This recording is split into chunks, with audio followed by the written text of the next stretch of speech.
Just want to give you a couple of pointers that we think might help you when you're using these grouping features here.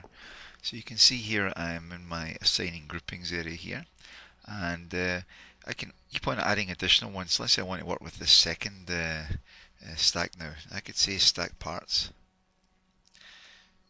stacking parts. You want to give each of the groupings a unique name, because you don't want them to be the same name in different areas. So be sure and give them unique names here, but you can use the same colors again. So let's say I wanted to make that stack parts yellow again, right? So I can use that again right here, and now I've got this here.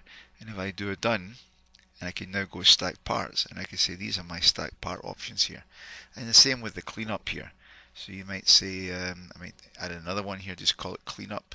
Again, just make sure that they're all unique names, because otherwise it will try to group them together automatically for you, and you don't really want the program pulling things around for you here. So I do clean up here, and I could assign maybe the orange color for that as well here.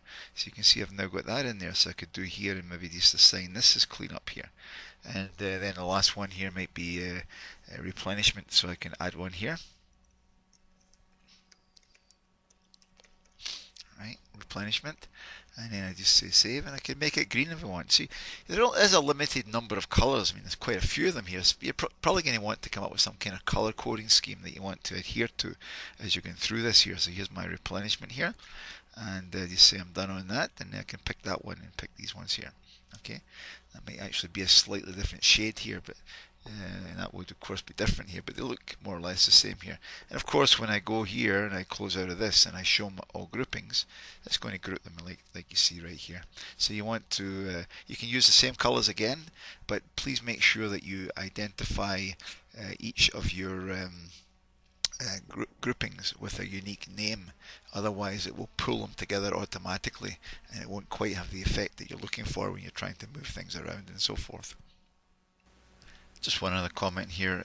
Notice here I've actually got, when I look at my detail here, this is a grouping of one element, and that's quite possible. So a grouping can be one or more activities grouped together to be associated with one piece. In this case, we'd actually get a cover sheet that said cleanup, and then we get a supporting sheet that would show you the detail of the cleanup element. So it is a little bit redundant, but there's no reason why you can't have one element being a grouping on its own.